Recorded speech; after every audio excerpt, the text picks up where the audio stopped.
우리가 프롬프트에 뭐를 넣고 어떻게 답을 달라고 지정을 해야 될지가 생각보다 그렇게 쉽지가 않습니다.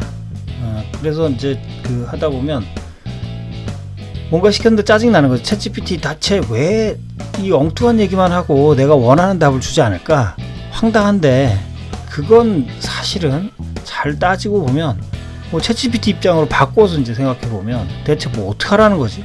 저 내용이 무슨 정보를 제공한 게 없으니 뭘 하라는 건지 모르겠다 이거죠.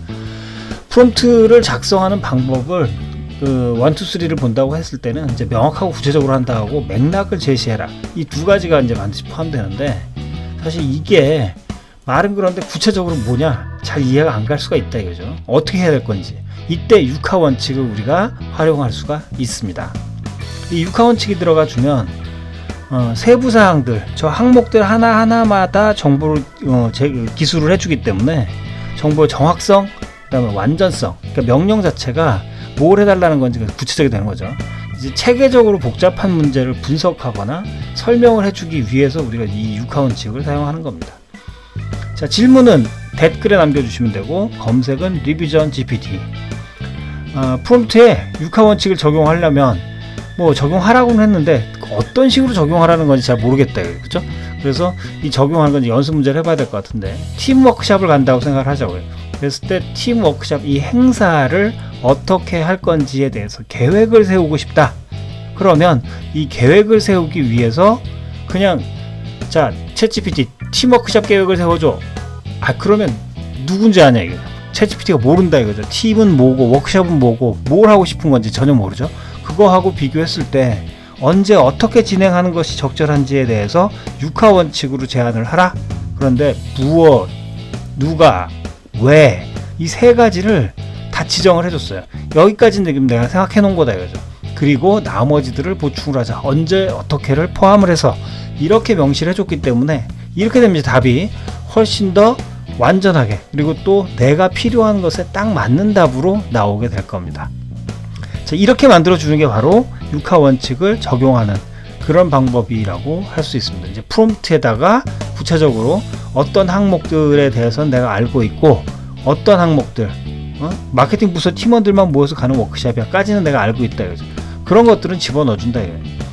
그래야만 스페시픽한 특정한 문제 또는 특정한 상황에 대한 답변이 나올 수 있을 겁니다. 이때 방법을 이제 생각해 보면 프롬프트에다가 입력을 해주는 거죠. 내가 아는 정보들 추가해서 집어넣죠. 상황 설명을 해주고 그 다음에 내가 특히 이제 필요로 하는 이 6가지 항목 중에서도 어떤 부분에 대해서 내가 답을 원한다. 그 출력 요구사항 둘 다 써먹는 거고 여기서 와서 무조건 들어가야 되는 거고 그 대신 이제 후는 이게 안 들어갈 수도 있지만 들어가면 특히 이제 계획을 세우는 상황 이런 상황에서는 상당히 좋아집니다. 이 품질이 월등히 좋아지게 돼요. 자, 근데 이제 그게 다가 아니겠죠. 여기에 이제 추가로 더 들어가야 될 사항들이 있을지 확인을 해봐야 될 텐데 특히 이제 계획 어떤 계획을 세운다. 뭐 계획은 다양하지만 이때 what하고 who가 반드시 들어가 주면 이거는 이제 계획이 세부적인 내용들이 그러니까 내 입장하고 또는 내가 생각하고 있는 이 계획을 실행하거나 검토할 사람들 그 사람들의 관점에서 딱 적합한 그런 형태의 계획들로 나오게 됩니다. 나머지 사항들은 선택적으로 넣어줄 수 있어요. 결과물이 어떻게 됐는지를 한번 살펴보시면 육하 원칙에 따라서 이제 제시를 하게끔 했기 때문에 앞에 기본적으로 제공했던 약간의 정보를 보충해서 what, who, why 그리고 when 언제 그 다음에 where 그리고 how까지 세부 정보들이 채워진 거죠. 일종의 칸을 채우기를 한 겁니다.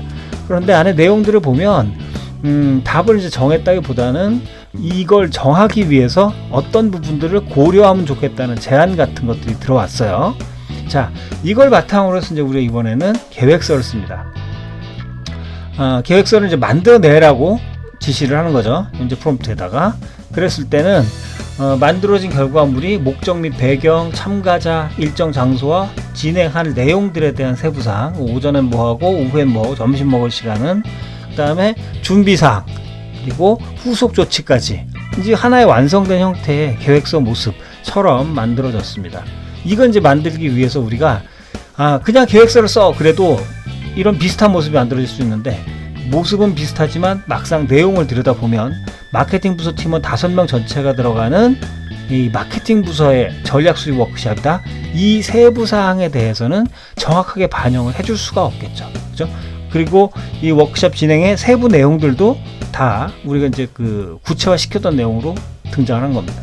여기 이제 진행한 절차를 되짚어보면, 육하 원칙의 항목들을 구체화해서 채우는 게 첫 번째였고, 두 번째로는 계획서의 초안을 작성하라고 시켜봤어요. 여기 이제 분명히 초안입니다. 여기에 이제 하나 더 다음 스텝으로 해볼 건 뭐냐면 선택사항을 추가하는 거예요. 모든 계획이라는 게 그렇다시피 한 번에 정답이 딱 나오기가 어렵죠. 그 원하는 답이. 그 세부사항 중에 일부는 이럴 수도 있고 저럴 수도 있고 이제 대안들이 존재하겠죠. 계획에서는.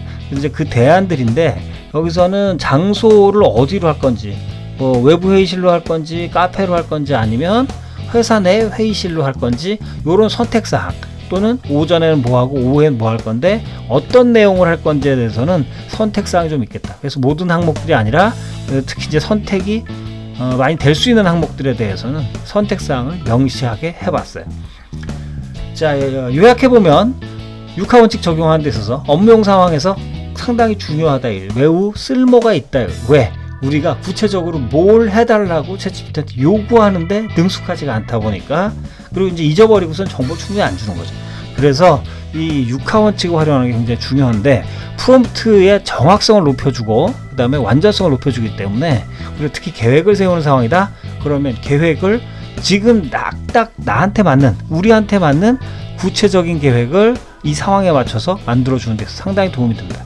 다만 챗GPT로 계획을 세운다고 했을 때는 이게 그냥 초안이지 완성본이 한 번에 나올 수가 없죠. 왜냐하면 모든 정보를 다 준 게 아니니까 한 번에 되는 게 아니라는 건 반드시 기억하셔야 됩니다. 자, 이 영상은 챗GPT 프롬프트 엔지니어링 관련돼서 디지털 마케터의 챗GPT 활용 전략, 이 책을 보충하기 위한 내용입니다. 그래서 그 프롬프트를 사용하는 기본적인 방법들에 대한 내용에도 보충이 되겠지만, 이 영상이 이제 캠페인 기획을 세우고 그 다음에 실행 계획을 세우고 하는 요런 이제 마케팅 실행하는 그 실전 측면, 요 단계들 중에서 계획하는 부분들에도 직접적으로 반영할 수 있는 내용들로 구성을 해봤습니다.